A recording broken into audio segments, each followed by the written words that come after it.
What do you think, grey or black? Grey or black?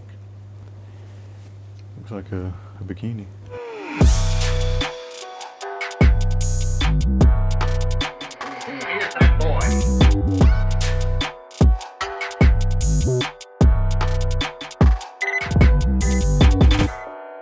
Hey guys, it's Dan here from Video HQ. This is episode 8, I believe. No, that's not going to work, is it? So this video is about choosing the right equipment. Now it's potentially going to be broken down into 2 parts, or at least 2 different outfits. I'd like to try and get some of the equipment to show you. So I'm going to go out, order that, and then we can be a little bit more hands-on with it. So there's not really like a one-size-fits-all production kit for a certain business. And that's because ultimately the kit comes down to the goal outlined in your pre-production. You know, are you making like a rough around the edges social media post, or are you making a full-blown cinematic production? So to help narrow your options down, you should keep these 3 things in mind when choosing your equipment. So number 1 is platform. So during your pre-production, you assess which platform would be best for the video you're making or to suit your marketing goals. So if you're making stuff for a social platform, it's more likely going to be footage to increase your likability or authenticity. These kind of videos more likely are going to be shot on your smartphone. You know, save the money and use the budget more wisely. However, if you're making a sales video that's going to be used, you know, for the next 5 years to come, you're going to want to spend the money on some higher quality equipment. Number 2 is brand identity. Like I mentioned before, your brand identity will more likely guide the decisions you make on the equipment you need for your videos. For example, if your brand is kind of upscale, boutique, you know, luxury products, then your image will more likely suffer from low quality video, even if it's just like a quick social post. If your brand is like edgy and it's got the right niche, then you're more likely not going to be affected by some quick smartphone footage. Number 3 is budget. It doesn't matter what your customers expect if it's not in your budget. The amount of capital you've allocated for your project will ultimately determine the amount you invest in your equipment. And it goes without saying, your choice of equipment isn't the only factor in producing beautiful video. It's having a beautiful face to present it. With the right software, you can turn your smartphone footage into a powerful video in post-production. Viddyoze tip: if you're on a restricted budget, focus more on the audio side of things than the video. Viewers might ignore crappy resolution and video to a degree, but if the audio is shite, then they're not interested.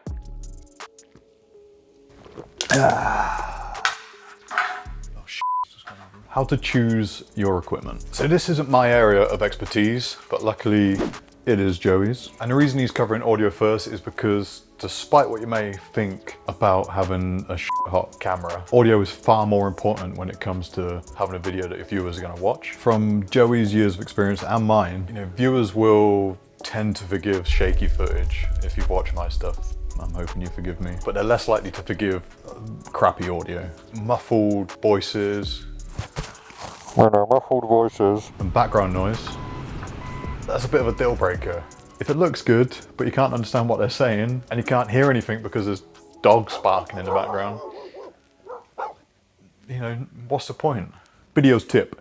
I should do it like that. Viddyoze tip. Oh, no, it's a bit too sexual. Viddyoze tip. If you take just one piece of advice from Joey's book, it's do not use your audio direct from your smartphone or camera. A good microphone is one thing you shouldn't cheap out on. So no matter how shoestring your budget is, you should always invest in a high quality microphone, or at least a decent one, depending on your budget. Bad audio can make your video look so amateur. Unfortunately, most people rely on their camera or smartphone's audio, but unless you absolutely have to, try not to use the audio from your smartphone, your computer, your laptop, or the built-in mic. As you probably expect, audio quality greatly increases with the money you spend on it. I mean, you don't want to pay $1,000 for a crappy microphone. You expect it to be a certain quality. Just an example, if you're walking around doing a lot of recording, you're going to want a lapel mic. If you're going to be sitting down a lot making content, you're probably going to want a desktop mic. I mean, although I'm sitting down, I much prefer the lapel. It's just a lot crisper sound. And plus I'm kind of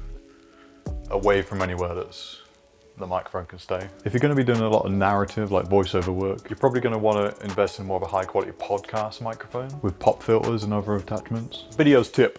Oh, there's loads of Viddyoze tips in this one. No matter what microphone you buy, it's almost always best to pick a wireless one, unless your budget dictates otherwise. Save your money, get a good mic, produce good video. While they may be a little bit more expensive, they're worth every penny, cents, dollar, pound, euro they're worth the money that you invest into them. Microphones versus audio recorders. So there are two ways to record audio. The first uses a microphone via a cable to your laptop or your computer. A microphone cannot digitize and store audio, so you've got to hook it up to something that can. Second option is to use a audio recorder. This includes a microphone, an analog digital converter, an SD card, micro SD card that saves the digital file, a power supply, and a small speaker to play it back on. Audio recorders are simple to use, a lot easier to set up, and will record much better audio than your phone or laptop.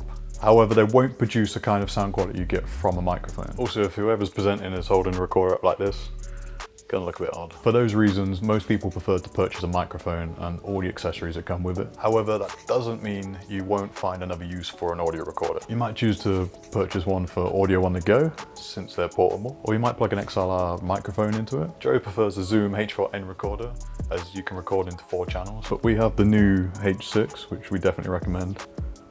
Loads better. Condenser versus dynamic microphone. Once you start researching microphones, you'll find a lot of information about condenser mics and dynamic mics. These microphones have different designs that affect the sound. There's a few basic differences to keep in mind when deciding which one of these to purchase. Dynamic mics are simple and cheap and have been around a while. Musicians tend to use these at live concerts because they handle loud sounds quite well. So because they're less sensitive, that's why they tend to work better in places like gigs and festivals and something with a lot louder sounds. However, they also perform better in quieter homes and offices, that are still noisy, like with fans and computers and stuff running in the background. Condenser mics are more sensitive and kind of require less amplification. Amplification causes hiss.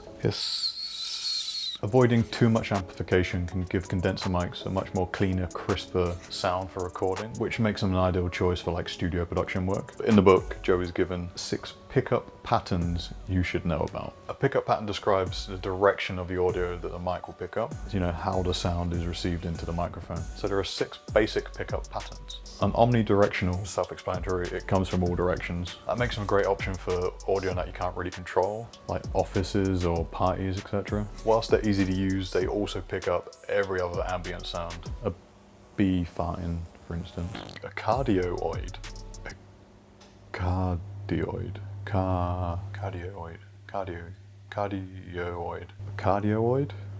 I'm learning as well. I'm gonna assume it's cardioid. A cardioid pickup pattern is closest to an omnidirectional mic, with the bass end picking up less sound from the front and sides. So cardioid mics. Cardioid mics are all-purpose mics, but tend to pick up a lot of background noise. Jesus, this next one, a hypercardioid. I hope I'm pronouncing these right. Remember, I didn't write this book. Audio is not my thing. A hypercardioid is the first directional pickup pattern on our list. This essentially means the pickup pattern is more sensitive in one direction. These hypercardioids, also called a shotgun mic, and it's the least directional of the directional mics. Basically meaning, while it will pick up noise from the front and rear, it will still pick up sound from the sides to a degree. Hypercardioids, or shotgun mics, work really well on the top of cameras. A supercardioid, also known as a shotgun mic, is even more directional than a hypercardioid. While the varying degrees of audio isolation may seem trivial, it's actually very important, as the pickup pattern begins to isolate one sound more than others, like the front and the rear. So it decreases ambient noise, but it also decreases the ease of use. The more directional the microphone is, the harder it is to use. For an example, if the speaker presenter isn't directly in front of a shotgun mic, supercardioid, hypercardioid, cardioid mic, then it's going to be harder to pick that sound up. So if they're like to the side, you're not going to get it as clear. So these are often used for more scripted content. We've got a little bit more control over the content. A LOBAR microphone is a unidirectional mic. It has the most directional pickup pattern, but because it's so directional, it is the most difficult mic to use and operate. On the flip side, a LOBAR mic is incredibly good for isolating audio from the ambient sound. A bi-directional mic, sometimes called a figure 8, this picks up audio equally from the front and rear. It makes it the perfect microphone for podcasting. Viddyoze tip. Generally, shotgun and LOBAR mics require a boom pole, which means you need an operator because you have to be so close to the microphone. XLR versus USB. So there are 2 input types to consider when using a microphone. It's XLR and the USB.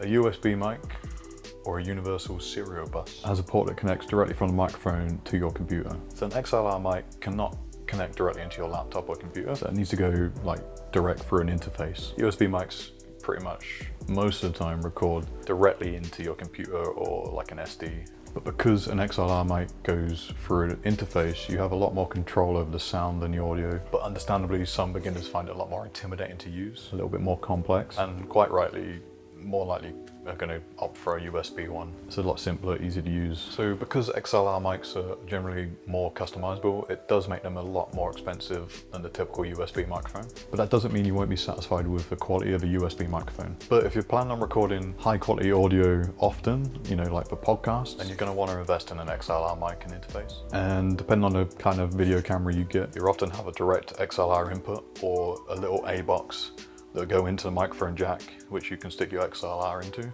But again, if you don't have a direct XLR input and you want to record audio for your camera, you can stick it into an audio recorder like the H6. So the pros and cons of an XLR and a USB microphone. The pros for an XLR mic: considered higher quality, offers more control over your audio because of the need to go through an interface. Built for durability. Cons of an XLR mic: you need a mixer, you can't plug directly into your laptop or desktop, usually more expensive, can be difficult to use, and they're less portable due to the need for an interface. So the pros of a USB microphone: low cost, easy to set up, you can plug directly into your computer, and it's portable. Cons: considered lower quality sound. You have less control over the audio input. Cheaper cost means lower quality components. So I'm going to split this video up into like a couple of different ones. So it'll be a continuation of the audio side, just because it's quite an important piece of production and it will affect your video dramatically depending on how you go about it. So on the next video, I'll cover like audio interfaces, more detail about microphones and when to use them. So I'll dive into like the shotgun mic, handheld mics, the Labia or lapel mic, voice recorders like the H6. There's going to be some tips on improving your smartphone video